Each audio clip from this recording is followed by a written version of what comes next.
তোমরা কিছু বলো। এটা আমাদের কোলাবোরেশন কাজ চলছে। হ্যাঁ, এটা আমাদের কোলাবোরেশন চলছে। আমার জামাই লেগে গেল, সাদা জামা আমার নষ্ট। দেখে এখন জল দেয়। এটার ফাইনাল লুক কালকে দেখাবো কেমন হয়েছে।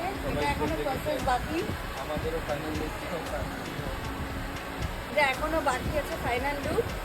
এটা জাস্ট এখন ওয়ার্ক ইন প্রগ্রেস চলছে। কোনটা কাজ ঠিক আছে, এটা ওয়ার্ক ইন প্রগ্রেস চলছে। আমার এই হাতে ও সরি, কালকে যোগু দাদা আসবে। যোগু দাদা তাই জন্য রেডি হচ্ছে। এটা হচ্ছে যোগু দাদার গাড়ি, পার্সোনাল কার।